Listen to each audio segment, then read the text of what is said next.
রংপুরের শিক্ষার্থী আবু সাইদ হত্যাকাণ্ডে দায়ের করা মানবতাবিরোধী অপরাধের মামলায় 2 পুলিশ সদস্যকে মৃত্যুদণ্ড দিয়েছেন আন্তর্জাতিক অপরাধ ট্রাইব্যুনাল 2।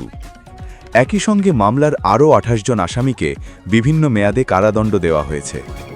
বৃহস্পতিবার 9 এপ্রিল দুপুরে ট্রাইব্যুনালের চেয়ারম্যান বিচারপতি নজরুল ইসলাম চৌধুরীর নেতৃত্বে 3 সদস্যের বেঞ্চ এ রায় ঘোষণা করেন।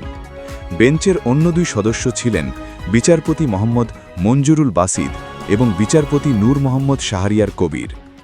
মৃত্যুদণ্ডপ্রাপ্ত আসামিরা হলেন পুলিশের সাবেক সহকারী উপপরিদর্শক এএসআই আমির হোসেন এবং সাবেক কনস্টেবল সুজন চন্দ্র রায়।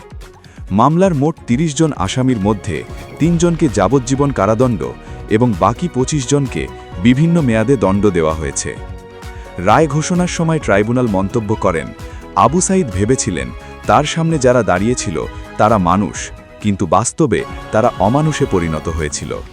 ট্রাইব্যুনাল বলেন, জুলাই গণ আন্দোলনের প্রথম শহীদ আবু সাইদ 2 হাত প্রসারিত করে দাঁড়িয়েছিলেন, ভেবেছিলেন তার কোনো ক্ষতি হবে না, কিন্তু সেই বিশ্বাসই তার জীবনের শেষ কারণ হয়ে দাঁড়ায়। দুপুর 12টার দিকে সংক্ষিপ্ত রায় পাঠ শুরু হয়।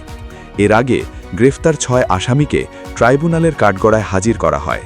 তারা হলেন এএসআই আমির হোসেন, বেগম রোকেয়া বিশ্ববিদ্যালয়ের সাবেক প্রক্টর শরীফুল ইসলাম, কনস্টেবল সুজন চন্দ্র রায়, ছাত্রলীগ নেতা ইমরান চৌধুরী, রাফিউল হাসান রাসেল এবং আনোয়ার পারভেজ। এ মামলায় বেশ কয়েকজন আসামি এখনও পলাতক রয়েছেন। তাদের মধ্যে রয়েছেন বেগম রোকেয়া বিশ্ববিদ্যালয়ের তৎকালীন উপাচার্য ডক্টর হাসিবুর রাশিদ, রংপুর মেট্রোপলিটন পুলিশের সাবেক কমিশনার মনিরুজ্জামান সহ পুলিশ প্রশাসন ও বিশ্ববিদ্যালয়ের একাধিক সাবেক কর্মকর্তা। উল্লেখ্য, 2025 সালের 24শে জুন তদন্ত সংস্থা মামলার প্রতিবেদন জমা দেয়। পরবর্তীতে অভিযোগ গঠন, রাষ্ট্রপক্ষ ও আসামিপক্ষের শুনানি শেষে চলতি বছরের 5ই মার্চ রায়ের দিন ধার্য করা হয়।